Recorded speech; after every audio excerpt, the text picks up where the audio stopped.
Olá, bom dia, boa tarde, boa noite, dependendo de onde você está aí nesse planeta. Hoje nós estamos aqui começando mais um Amodimcast, conversando sobre algumas curiosidades, alguns assuntos muito importantes. E hoje tenho o prazer, eu e a Paula, né? A Paula, nossa parceira aí, estamos sempre juntos. E hoje temos um convidado aqui mais que especial, Dr. Rui Bertolino, um grande amigo e ginecologista aqui. Bom dia, Rui, tudo bem? Como Tudo você bem, tá? Rafa? Tranquilo? Tudo certo? Eu queria, primeiro, para começar nosso bate-papo, queria que você meio que se apresentasse, Rui, trouxesse suas credenciais. Vamos lá. Então, olá, meu nome é Rui, eu sou médico ginecologista, sou obstetra e mastologista. Eu me formei em Ribeirão Preto, na USP, já fazem 30 anos, e já faz 25 anos que eu estou aqui em Maringá. E eu tenho trabalhado tanto na obstetrícia, na ginecologia e também na mastologia. E hoje eu fui convidado aqui pela Paula, pelo Rafa, para a gente estar conversando um pouco a respeito de problemas vaginais, alterações da microbiota vaginal, das disbioses. Então é um assunto muito interessante, é um assunto importante para as mulheres, pois a queixa de corrimento é uma das queixas mais frequentes no consultório. Então o ginecologista, quando começa a atender lá de manhã, ele vai atender várias pacientes, e essa é uma das queixas que vai estar presente quase todas, não digo, mas uma boa parte das consultas é um questionamento. Então é muito importante que a gente conheça, que a mulher conheça esse sintoma, ou mesmo que não tenha o sintoma, se ela tem opções de estar com uma saúde ginecológica, Geral, vamos dizer assim, saudável, né, da saúde geral, né? Além de ser um excelente ginecologista, outra coisa que eu gostaria de um dia o Rui explicar pra gente é como ele mantém tão saudável tanto tempo, sabe? Porque eu conheço o Rui há 20 anos e ele tá com essa cara há 20 anos, entendeu? Não envelhece. Então depois eu vou trazer ele mais pra frente pra gente fazer um podcast, saber como que ele se mantém tão jovem, né? Obrigado aí pelo elogio, mas não é bem assim. Bom, Rui, muito bem-vindo. A gente está Obrigado. muito feliz de receber você aqui. É realmente uma honra. Obrigado. E eu vou começar o bate-papo conversando com você um pouco sobre... a vagina é uma região ali que ela é contaminada, certo? Sim. Ali faz parte um monte de micro-organismos. Certo. O problema é quando sai desse equilíbrio. Exatamente. A gente sabe que temos ali lactobacillus vaginal, que quando ele cai, outros podem se proliferar mais. Exatamente. E o que você vê mais comum, assim? O que geralmente, quando cai esse lactobacillus, acaba dando, às vezes, o corrimento, às vezes não, né? Sim. Mas o que as pacientes hoje mais procuram? Então tá, como a gente comentou, né, a presença do corrimento é uma das queixas mais frequentes. Às vezes associado a ele tem a questão também das irritações vaginais, a paciente queixa de prurido, ou seja, daquela coceira que às vezes mais intensa ou não. Isso pode ir evoluindo, assim, inflamando e gerando até às vezes fissuras, aqueles cortezinhos na vulva, na vagina, né? Então isso é uma queixa muito corriqueira, então tá presente no consultório, a gente tem que saber avaliar adequadamente. Então, Paula, quando você me fala, né, da microbiota vaginal, se a gente imaginar que a vagina ela é repleta de espécies de bactérias, às vezes fungos, e tudo tem que estar em um equilíbrio. Então, às vezes, o equilíbrio da saúde da mulher vai refletir no equilíbrio da saúde vaginal dela. Como você me relatou, então os lactobacilos, né, os bacilos de Dodderlein, são as bactérias saudáveis. Essas bactérias elas estão ali na vagina para proteger e impedir que outras bactérias patogênicas, ou seja, bactérias que não são saudáveis, comecem a se desenvolver. E quando a gente ocorre esse desequilíbrio, por exemplo, algumas situações que levam ao desequilíbrio, um tratamento para uma infecção que você toma um antibiótico, estava com uma infecção de urina, tem que tratar, tomar antibiótico, mas ele vai alterar às vezes e matar esses lactobacilos. Estava com uma sinusite, tomei antibiótico lá por 7, 14 dias. Vai depletar suas bactérias boas, os lactobacilos, e quando ocorre esse desequilíbrio, até um termo, acho que na medicina sempre vai surgindo termos não novos para a gente, mas novos para o público leigo. Então, hoje em dia, fala muito da disbiose. Então, às vezes o paciente já chega, doutor, será que eu tenho disbiose? É interessante, o paciente já chega Com essa dúvida, com essa dúvida, com as informações, né? Termo tão técnico, né? Então, o que a gente chama dessa disbiose é esse desequilíbrio. Você começa a perder os lactobacilos e, na grande maioria das vezes, a gente começa a desenvolver bactérias que não são boas. A mais conhecida delas, né, é chamada de Gardnerella vaginalis, mas existe um pool, né, várias outras bactérias que fazem parte desse pool. E quando elas dominam ali, elas passam a ser em quantidade maior que os lactobacilos, a gente está diante de um caso de vaginose bacteriana. Tá? Então ocorreu o desequilíbrio. Esse desequilíbrio é preciso ser realizado o tratamento, às vezes mudanças de condição, ela saiu daquele momento que ela tomou antibiótico, melhorou, às vezes ela vai repondo os lactobacilos através da dieta ou através de medicamentos com lactobacilos, às vezes o corpo consegue voltar ao seu estado natural de eubiose, né, da normalidade. Mas então, um dos sintomas mais frequentes, ou uma das consequências desse desequilíbrio é a vaginose bacteriana. Além da vaginose bacteriana, outra situação que incomoda muito as pacientes quando ocorre esse desequilíbrio e as condições permitem, é o desenvolvimento da cândida, né, da cândida albicans, na maioria das vezes, e a tal da candidíase. Então, a gente tem esses sintomas. São as situações mais corriqueiras de desenvolver. E só uma dúvida. O que que a clínica, digamos assim, que a gente fala, né? Ela vai desde não sentir nada, certo, né? Ou seja, não ter nenhum sintoma, e daí lá... Então, essa paciente só no exame ginecológico de rotina. Isso. Que você vai conseguir ver. Até situações de infecções mais graves, né? Os sintomas mais exuberantes, pode né? virar alguma coisa mais grave? Sim. Pode? Então, vamos lá, né? Então, com relação à questão do sintomatologia. Então, a vaginose bacteriana, ou seja, essa alteração da flora toda, 50% das pacientes com vaginose não tem sintomas, então a paciente não sente, ela se sente saudável, eu estou bem, né? Não tenho nada. Bastante gente, hein? É bastante gente, né? Tá? Mas 50% vão ter os sintomas. Como você relatou, né, Rafa? Se você tem uma vaginose bacteriana, quando você ocorre esse desequilíbrio na flora vaginal, você acaba abrindo espaço para que outras bactérias que você pode adquirir através do contato sexual, então suas infecções sexualmente transmissíveis, a mulher está mais sujeita a adquirir infecções quando ela está com esse desequilíbrio vaginal. Então, quando você está tudo certinho, às vezes você acaba tendo uma relação desprotegida, sem preservativo, né, com um parceiro aleatório, que seja.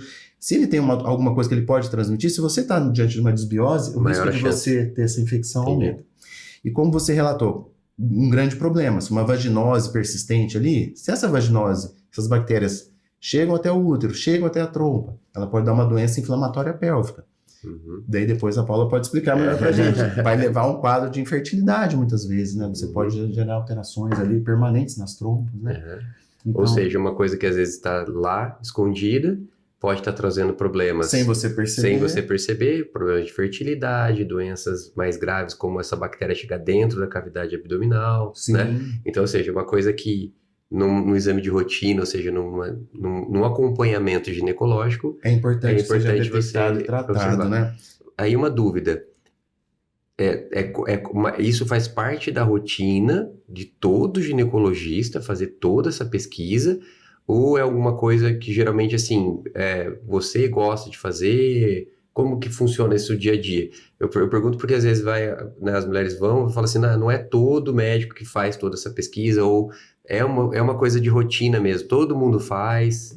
Então, o que você vê no seu dia a dia? É o seguinte, é que muitas vezes a paciente ela tem uma falsa sensação de bem-estar, no sentido assim, poxa, eu vou no meu médico ginecologista fazer meu exame de rotina, daí o doutor vai me examinar e vai fazer o meu preventivo, né, pesquisar o câncer do colo do útero, a gente chama popularmente de Papa Nicolau.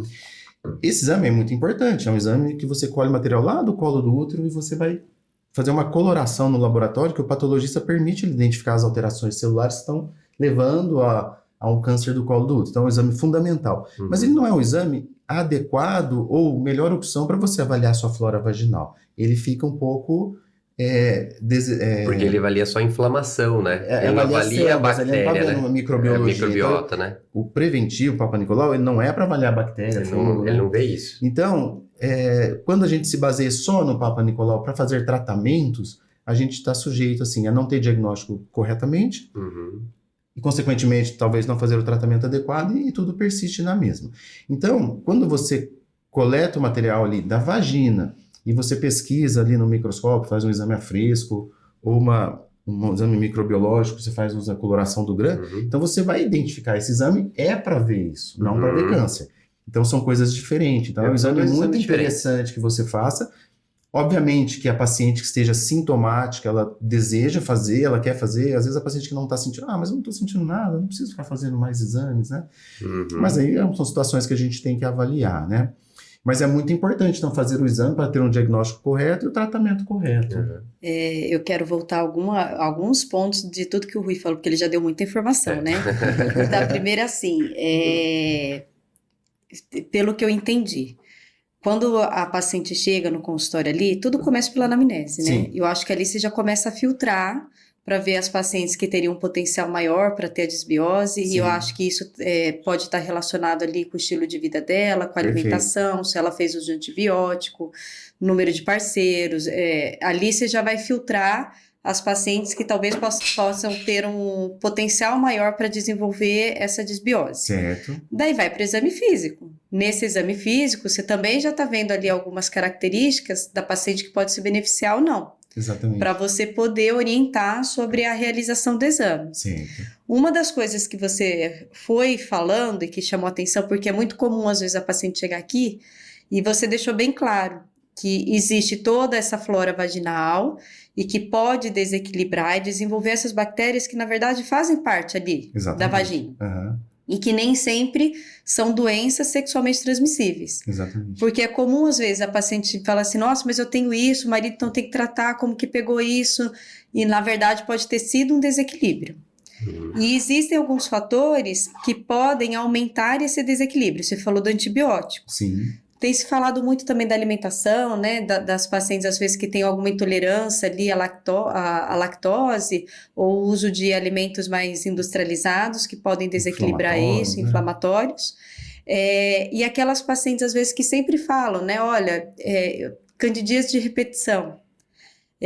Tratei, passou 2 meses, tratei de novo, e tratei de novo, e tratei de novo, porque daí talvez a gente está lidando só com a cândida, mas a gente não está resolvendo o problema de base dela, Exatamente. que talvez precisa fazer esse equilíbrio. Exatamente. E você falou muito da vaginose e da cândida, que eu acho que são as duas mais frequentes. São as mais frequentes, né? E daí você falou que podem não ter sintomas ou ser muito sintomáticas. Exatamente. Eu queria que você explicasse um pouquinho sobre quais são esses sintomas. O que a vaginose poderia dar de sintomas para a paciente ficar em alerta? Certo. E a candidíase. Quais são os sintomas mais comuns da candidíase?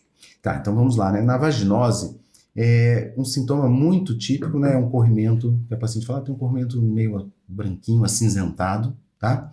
Ela nota que esse corrimento piora um pouquinho depois da menstruação, tá? Porque quando a mulher menstrua, ela está soltando sangue ali na vagina, tem muito ferro, a bactéria ela se utiliza do ferro para se multiplicar, então aumenta a flora dessas bactérias patogênicas. Então, piora.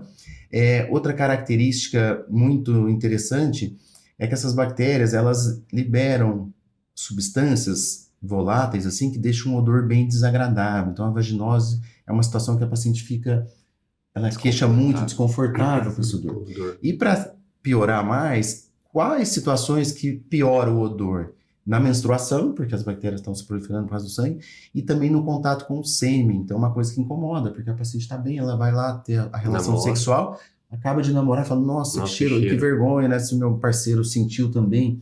E o que chama a atenção dessas pacientes, porque esse odor ali, eu acho que o nariz da gente ele fica impregnado, então você tem a sensação, então os pacientes chegam, ai doutor, eu tenho vergonha de ir na academia porque eu acho que está todo mundo sentindo o meu cheiro. Nós não estamos sentindo o seu cheiro, mas parece que fica aquela percepção de toda hora estar, né?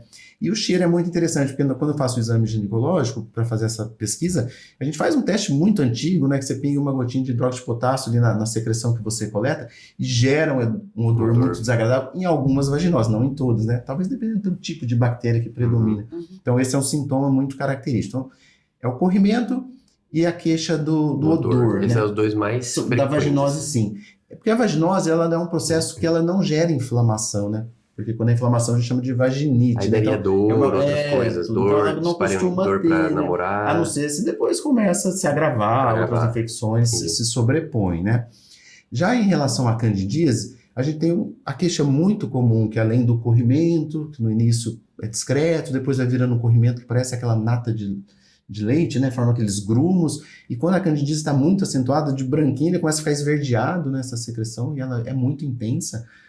E a gente percebe que também vem associado a coceira, começa a ter aquelas fissuras, a vagina fica bem avermelhada, fica bem inflamada e doída, né? Então esses são os sintomas mais frequentes da cândida. Então às vezes é comum assim o paciente fala assim, eu estou com coceira, eu estou com candidíase. Eu estou com mau odor, então eu estou com vaginose.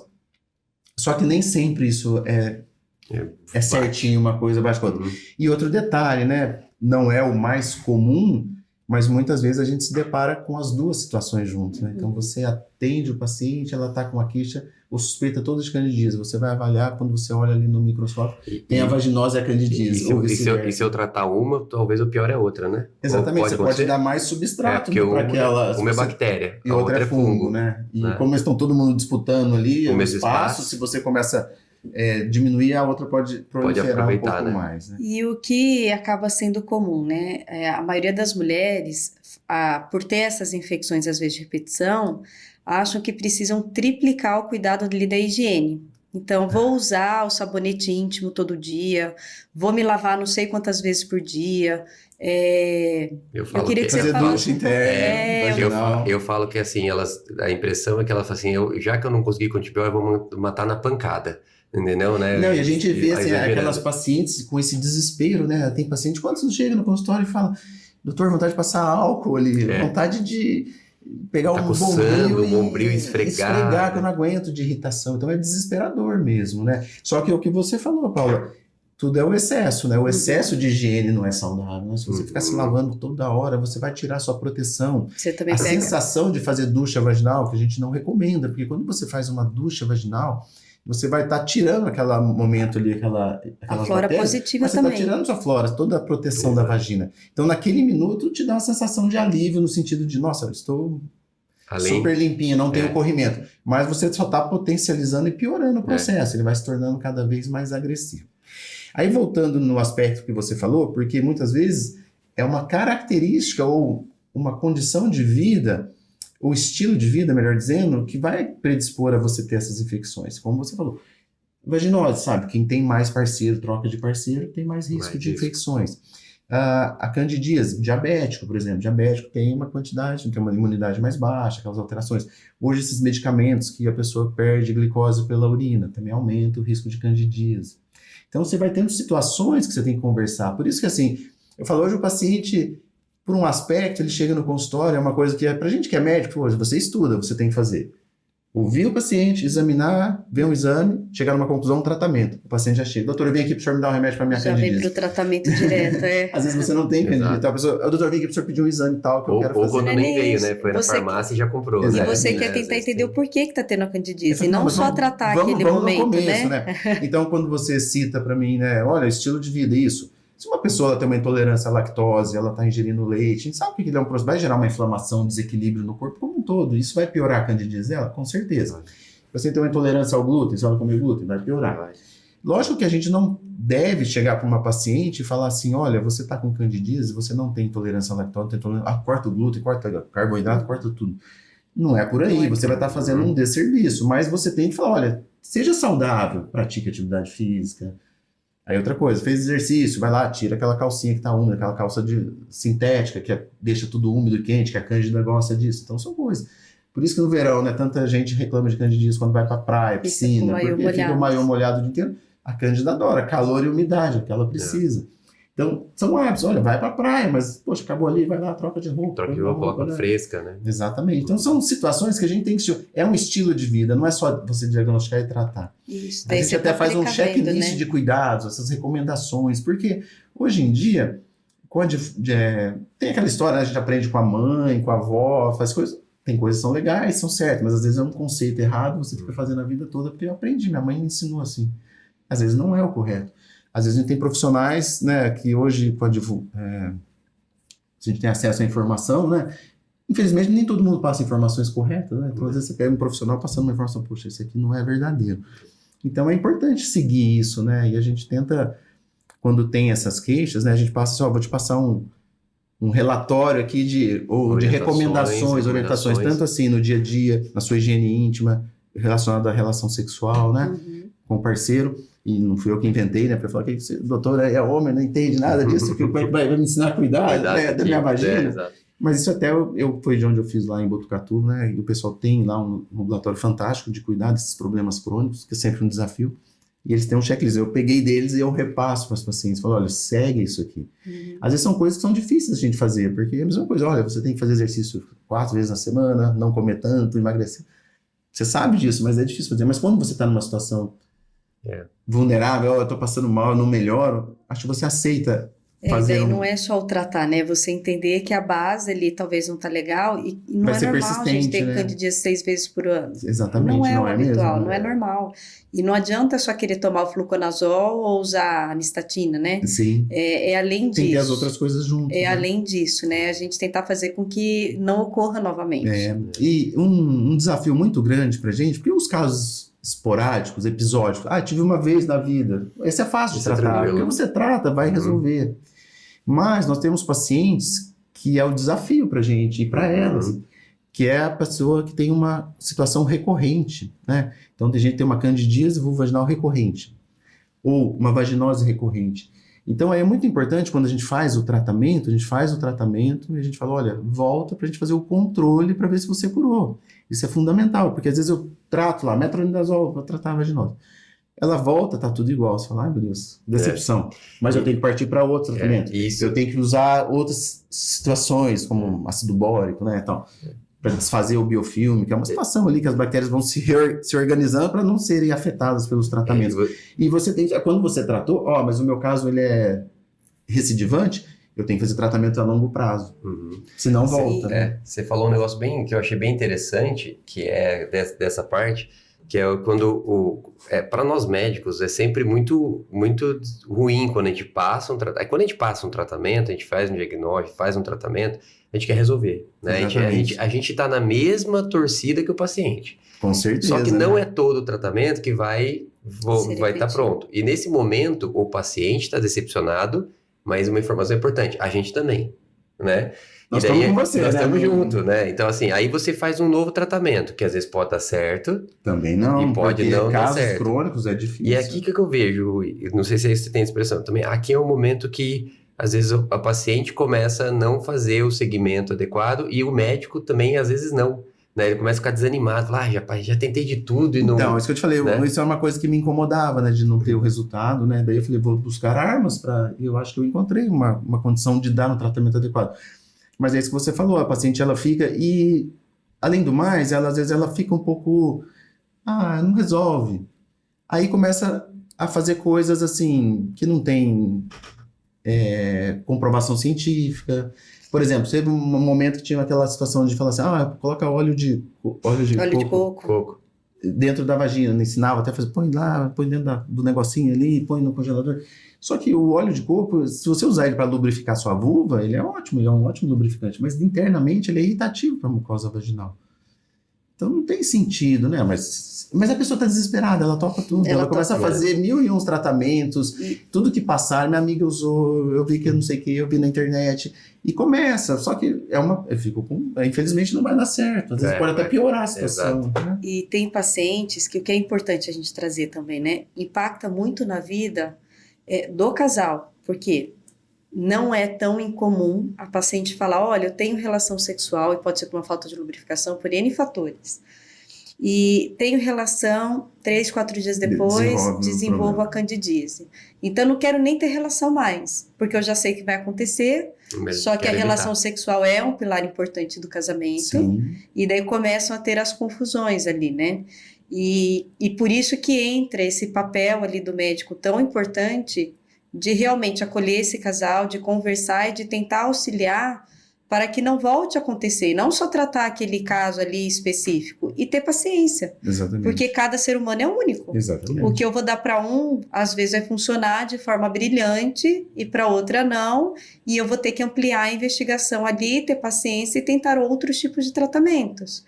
Porque senão, isso daí vira uma bola de neve. Exatamente. E que vai impactar muita coisa, né? E não só uma simples vulvovaginite, mas que vai impactar na vida do casal, que vai impactar na saúde mental, porque daí a paciente também começa a ter um bloqueio em relação ao sexo. Sim, olha, vou ter relação, vai ser sinônimo de candidíase, né? Não vou ter. Não vou ter, né? Vou Já fugir. peguei paciente aqui que falava assim, eu não quero mais ter relação, porque não adianta, eu tenho relação, dá 5 dias eu tenho a candidíase. E como é importante daí o papel do médico, Sim, né? De tentar acolher e solucionar. Exatamente. Junto com o casal, né? Sim. Não, é muito importante. Realmente, para os pacientes que têm esses problemas de forma crônica e ficam mantendo aquela repetição, elas ficam bem desmotivadas, né? E, doutora, eu já fui em tantos lugares, né? E ninguém resolveu. Então a gente fica, né? E a gente está lá E a se gente empenhando também, para resolver, né? mas a gente A também gente se quer coloca dizer, no né? lugar A do gente também paciente, quer, né? De né? a situação não é legal, né? Então a gente. Duas dúvidas também. A faixa etária é mais comum na paciente sexualmente ativa, ou também depois da menopausa também continua tudo isso? Isso aí, ou seja, nós estamos falando de uma coisa da vida inteira da mulher? Olha, com certeza, assim, se você pegar a partir do momento que ela começa a menstruar até ela chegar na menopausa, é um período, né, que tem os níveis hormonais, o estrogênio, tudo. Então, assim, em relação a candidíase, isso pode acontecer em qualquer momento. A vaginose, obviamente, como vem desse desequilíbrio, é uma coisa que vai surgindo com o tempo, então também com essa questão As da vida trocas, sexual, né? Então, a gente, antes de começar, a gente estava conversando a respeito, né? Será que a vaginose é considerada uma infecção sexualmente transmissível ou não? Tem momentos que mais que sim, momentos mais que não. Atualmente, o mais recente, a gente tem considerado que possa... Não é que ela é uma transmitida sexualmente, mas o sexo piora ela, né? Pode parecer estranho, mas o ato sexual, principalmente sem preservativo, faz com que piore. Então, às vezes, essa paciente que tem uma vaginose recorrente, que nunca melhora, às vezes tem que propor para o casal, olha, vocês vão ter que ficar um período tendo relação com preservativo. E isso ajuda. Às vezes o casal, doutor, tá vendo? Usa preservativo a troco do quê, né? Mas faz parte do tratamento. Então, sempre que vai envolver o tratamento do parceiro, fica essa questão, será que isso é sexualmente transmissível? Será que alguém está tendo um comportamento não adequado, está tendo aí um caso extraconjugal que está trazendo uma doença? Então, na grandíssima maioria das vezes, não, tá? Então, na maioria das vezes, não.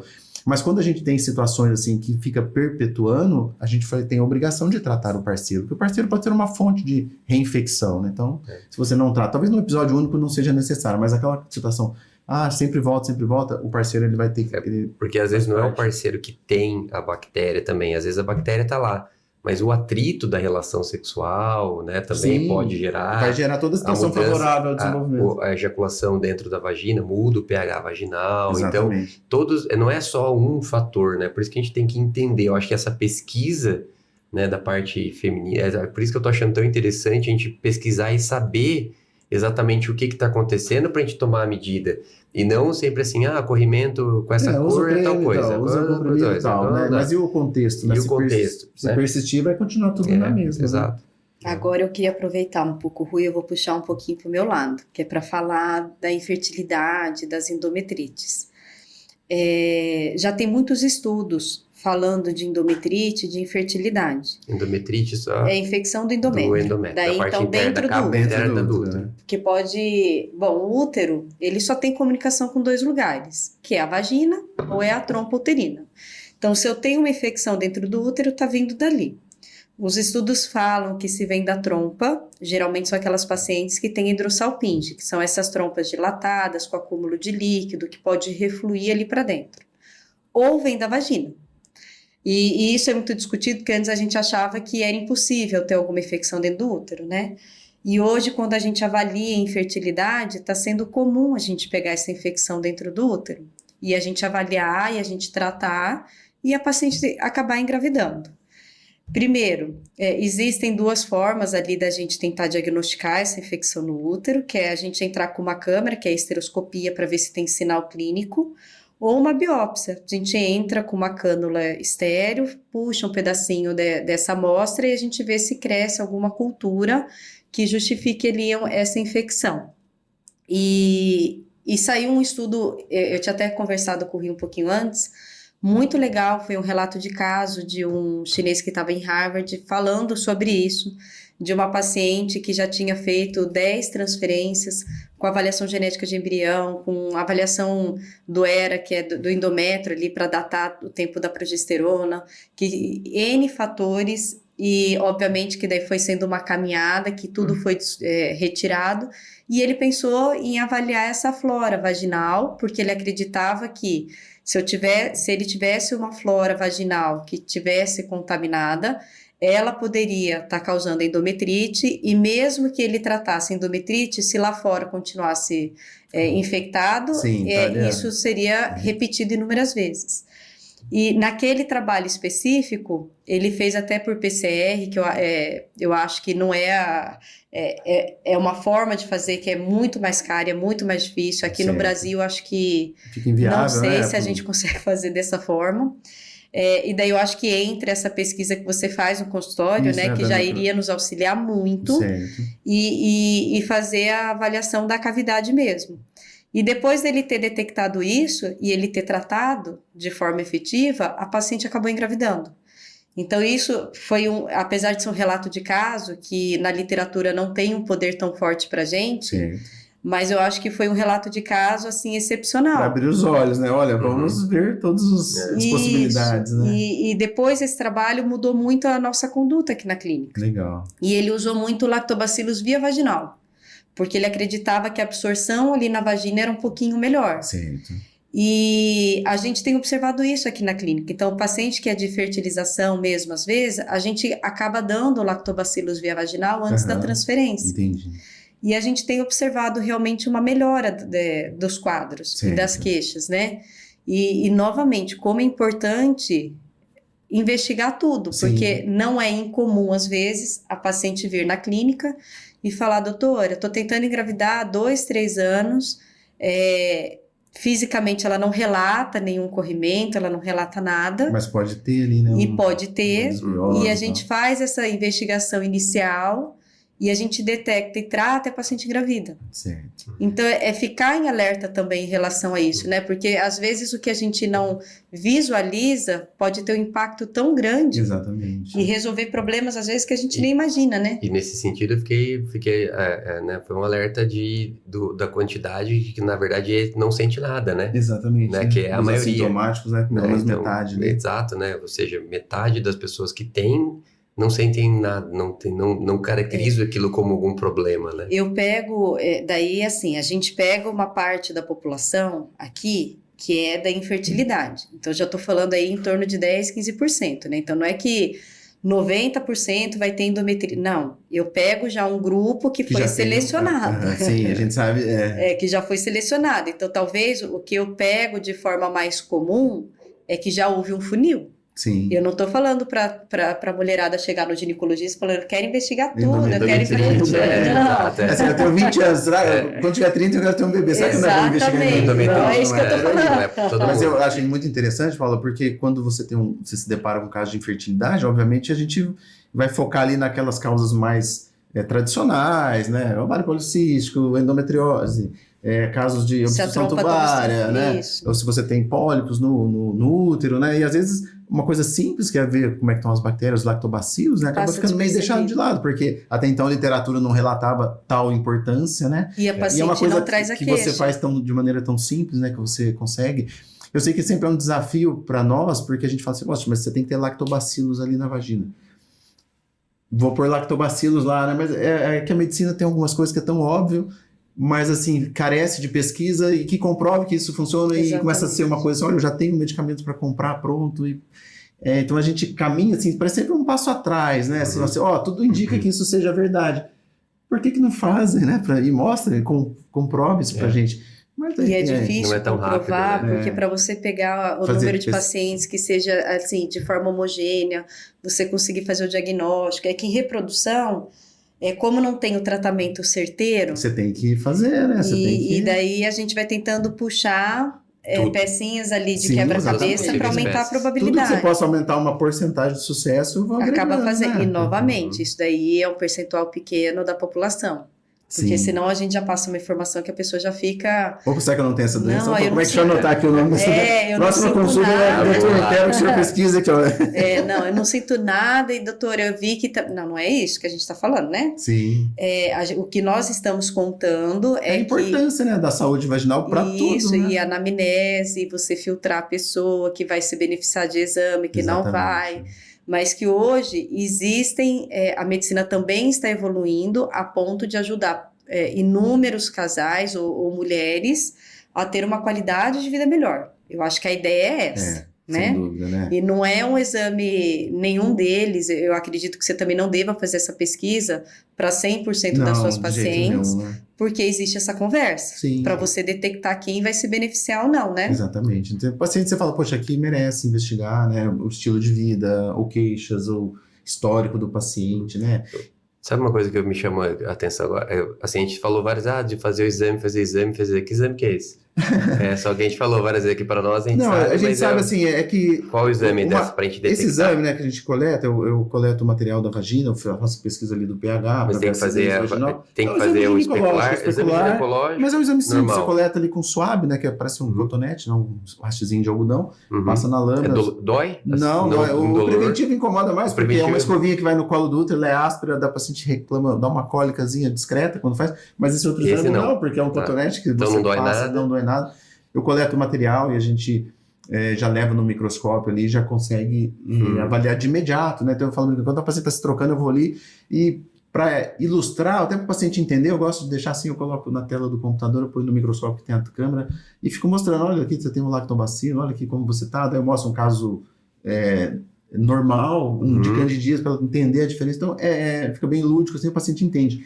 E eu acho interessante, às vezes, a paciente com aquela vaginose, ela olha, no outro dia ela volta, olha meus lactobacilos, é interessante. Doutor, esse aqui é. Esse aqui eu conheço. É legal essa informação da pessoa enxergar, né? Sim, que daí, eu acho que isso traz para assim, agora eu tenho. Porque ainda mais né? quem não tá, às vezes, com sintoma. Fala, doutor falou que tem, mas quando você vê, você fala, poxa, mas eu tenho. Eu preciso olhar para crer, né?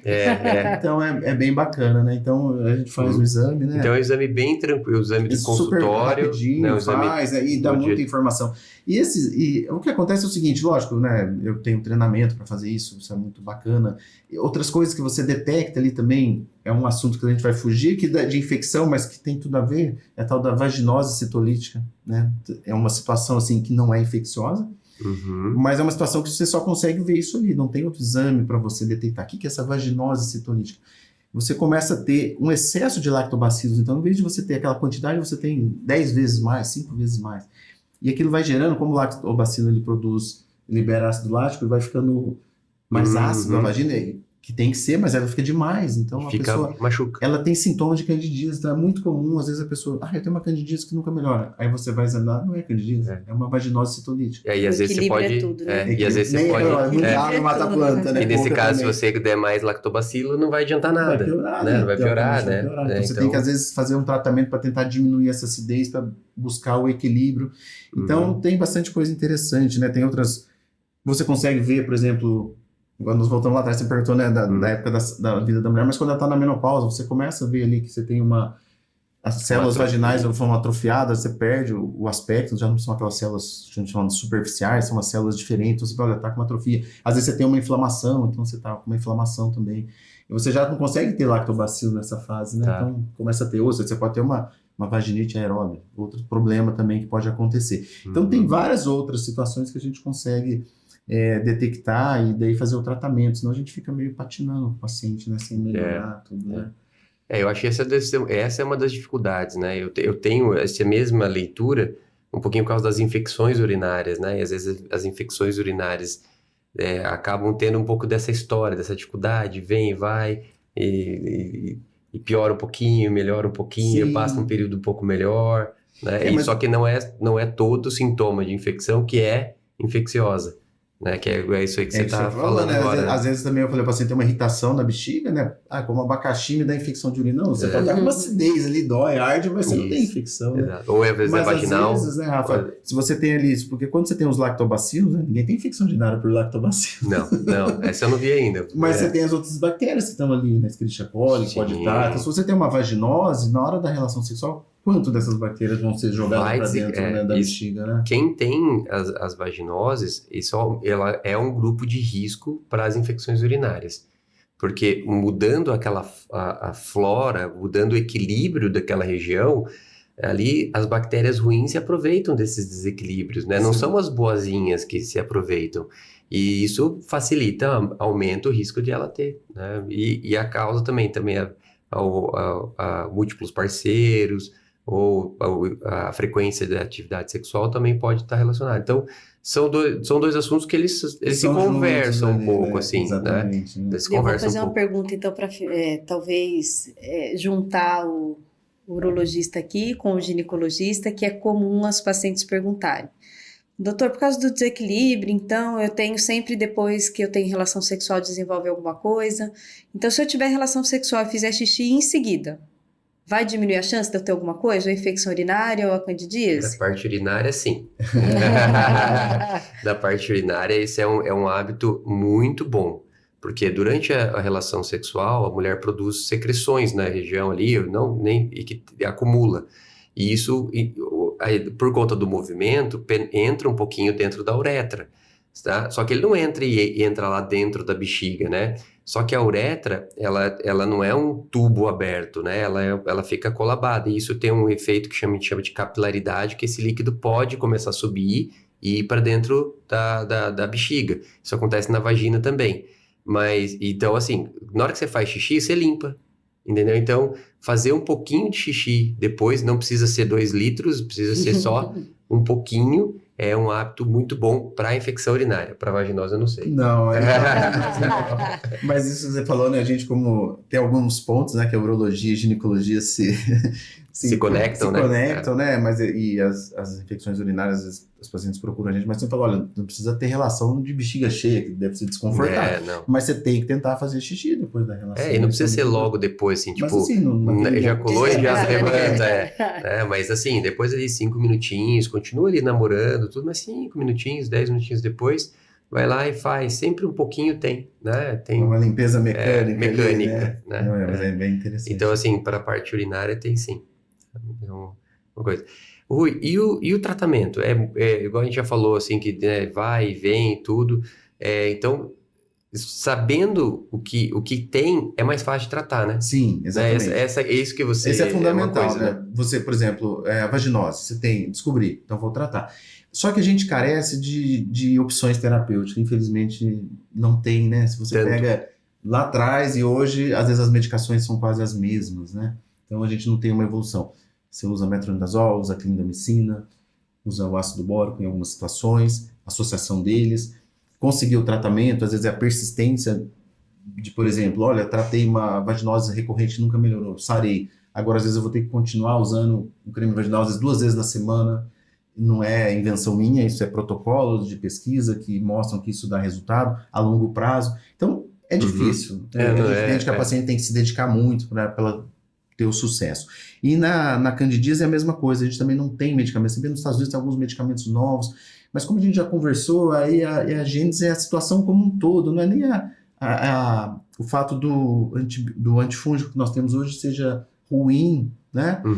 Mas você tem que mudar aquele estilo. Ou então, quando você faz um diagnóstico de alguma coisa crônica, você vai ter que tratar a longo prazo, né? Sim. Mas você tem que estar sempre com vigilância, porque você fazer um tratamento a longo prazo, quando está tudo equilibrado é uma coisa, nesse a longo prazo começa a desequilibrar, você está com nova infecção, aí você tem que fazer tratamento para infecção, que é diferente de um tratamento para não voltar à infecção. Sim. Então é bem trabalhoso, né? Exige muita dedicação da paciente, né? Principalmente, né? O médico um pouquinho, mas a gente tem que se dedicar. Mas quem faz o tratamento, quem tem os sintomas, obviamente, é a paciente, então todo o mérito é que ela consiga e se livrar, né, dessas coisas bem desagradáveis. Legal. Né? E da parte masculina, né, assim, quando a gente fala das doenças sexualmente transmissíveis, aí a parte masculina tem que estar acompanhando junto, né? Sim, é uma coisa legal também a gente falar. Porque se você... O que acontece? Às vezes a mulher vai lá e trata, fica boa, e o homem não trata. Aí o que acontece? Ele passa de novo. E ela pega de novo e, não deu certo o tratamento. Então, assim, quando a gente está falando de doença sexualmente transmissível, tem a necessidade. Nas vaginoses e nas candidíase, a maioria das vezes não tem necessidade de tratar o parceiro, né? Sim, como de casos isolados, o caso que não é recorrente. Né? Ou que o homem tem sintomas. Pelo que eu entendi, se é crônico, acaba tratando. Acaba tratando. Isso. Eu sei que isso tem questionamentos, tá? Talvez eu esteja falando de falar, isso não é verdade. Não, depende de onde você olha, onde baseando, como eu falei, né? Teve um trabalho recente dizendo que, nos casos assim, se você trata o parceiro, demora mais para voltar, mas a gente fica por aí. Mas o tratamento sempre pro parceiro tem que ser um tratamento bem adequado, um tratamento longo. A gente sabe que nós homens somos um pouco resistentes a tratamentos médicos, ir ao médico, né? Mas, poxa, o casal, quando são parceiros, tem que os dois estarem juntos. Às vezes a presença do marido junto ou do parceiro na consulta, para entender tudo isso, né? Porque às vezes você explica para a paciente, ela vai falar para ele, às vezes a linguagem não é a mesma, ou ele não quer entender o que ela falou. Será que foi isso que o doutor falou mesmo? Será que é dessa forma? É interessante estar junto, né? Para fazer esse tratamento. E também, nesses casos de infecções muito recorrentes, é muito legal ir no urologista para a gente examinar. Sim. Muitos homens não caracterizam aquela alteração, porque aquelas alterações, nem toda alteração da pele do pênis vai causar prurido, vai causar vermelhidão, feridas, nada disso. Só que no exame físico, às vezes eu detecto ali Sim. a presença ali Tem de uma áreas, uma irritação, uma descamação, Quer dizer, tem uma fonte uma ali de... fonte, exato, entendeu? Exatamente. Então, e às vezes, falo, não, doutor, tá tudo normal. Eu falo assim, mas, né, tem histórico da esposa? Tem histórico? Tem. Então, vamos examinar? E às vezes a gente acaba detectando. Então, nesses casos crônicos, eu acho que avaliar o homem também pode Sim. ser mais uma arma, Eu acho né? que sim, nos Na maioria casos das vezes, crônicos, sim. Não, na caso maioria das vezes não, algum. mas E mas daí é legal. entra a individualização, né? É. A conversa, a anamnese, o exame físico Sim. e direcionar quem vai se beneficiar para ter, se possível, o melhor tratamento, né? Isso aí. Ah, muito legal. Eu acho que será que a gente deixou mais alguma coisa para trás que Essa você parte de queria falar? infecções, olha, uma coisa que eu queria comentar, nós não comentamos aqui a respeito de outros problemas, que a gente focou principalmente nessa, eu acho que é o mais do dia a dia, são as infecções sexualmente transmissíveis, e aí até uma questão de utilidade pública, né? Porque a gente se depara e às vezes a gente até se espanta e fica chateado, mas eu vejo tanta mulher que não se protege, independente da idade, porque às vezes é jovem, fala, tá antenada, sabe das coisas, às vezes eu tenho pessoas assim que, por algum motivo, rompem um relacionamento, um casamento, começa a ter um novo parceiro, usou camisinha? Não, não uso. Usou camisinha? Não uso. Então a gente sabe, tem uma infinidade de doenças transmitidas aí através do contato sexual. Gonorreia, clamídia, HPV, micoplasma. São outras doenças, né, infecções sexualmente transmitidas, e as pessoas não têm se cuidado tanto, né? Então, olha, você quer aproveitar a vida, se ter atividade sexual naquele momento é o que você deseja, mas se previna, né? Se cuida. E eu acho que a gente tem muitos casos, infelizmente, de infecções que poderiam ser evitadas, E né? lembrar Sequelas graves, né? principalmente, porque já que você tocou nesse assunto, né? Ainda existe HIV, ainda Exatamente. existe sífilis. Hepatite. Exatamente. Que daí é só realmente a camisinha ali que vai Cuidado, né? proteger. Não adianta. Hoje em dia a gente tem muita gente que opta por usar dispositivo intrauterino e se sente mega protegido, né? E acha que não tem que se cuidar dessa forma. E a gente, nossa, é bastante. Às vezes eu me espanto, né? Porque, poxa, mas a pessoa tão orientada, tá cuidando, né? né? Não se cuidou, né? Não tem receio, né? Então acho que fica uma coisa importante Lembrar, e outra coisa muito lembrar importante. isso, né? E outra coisa também, porque é importante, a gente é interessante a gente comentar, existem algumas vezes que a gente faz pesquisas dessas DSTs, aqueles painéis de Sim. DST, e de vez em quando vem positivo lá, e tem um que é um calinho, que é o tal do Mycoplasma parvo, né? Neoplasma, né, Fer? É o Mycoplasma parvo, né? E vem positivo, e daí já fala, ó, isso aqui é o marido que tá passando, isso aí. Então, outra coisa assim, na hora que você pegar um exame desse, não é que não é para fazer, obviamente, são exames importantes para o ginecologista fazer a leitura, tudo, mas entender um pouco melhor o que aquele exame significa, né? Então, às vezes, antes de gerar problemas ali do relacionamento, né? Entender que existem germes lá dentro, eles fazem parte da microbiota, e às vezes a gente precisa só ter um pouco de tranquilidade, entender um pouco melhor, né, para a gente não criar problemas conjugais, né? Exatamente, né? Às vezes tem algumas bactérias que a gente não está acostumado a ouvir e elas fazem parte ali da flora, em pequenas quantidades, geralmente não causa nada pra gente, mas esses exames, né, de painéis para detectar o PCR, ele é muito sensível, então ele detecta, né, uma partículazinha da bactéria ali, às vezes tem até algum tratamento que você já fez, se você colhe o exame pouco tempo depois, ainda dá positivo. Às vezes você já matou, a bactéria está morta, mas tem uma partícula dela que foi detectada.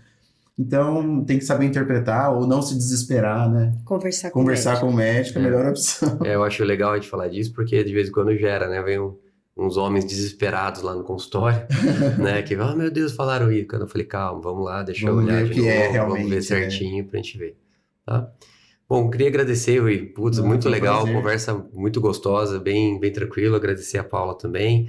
E a gente vai gerar, assim que se esse assunto ainda te gerar dúvidas, obviamente pode entrar em contato conosco, pode entrar em contato com o Rui, né, para a gente para tentar fazer, ou procure o seu ginecologista mesmo. Sim, claro, né? Para fazer, né, fazer toda essa pesquisa. E é um assunto muito interessante, muito comum, e isso deve ser. E nós estamos falando de saúde, né? Então isso é muito legal. Queria agradecer muito, Rui. Muito obrigada, aprendi muito hoje. Imagina. Tirei várias dúvidas minhas.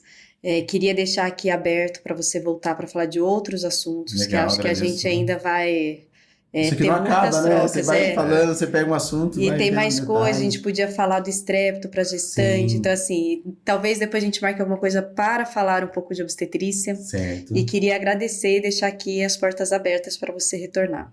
Obrigado, adorei ter vindo aqui, né? Foi um papo bem bacana, gostoso, e adorei aqui a estrutura toda do hospital, maravilhoso, e Vocês estão de parabéns e obrigado pelo convite. Legal, um abraço.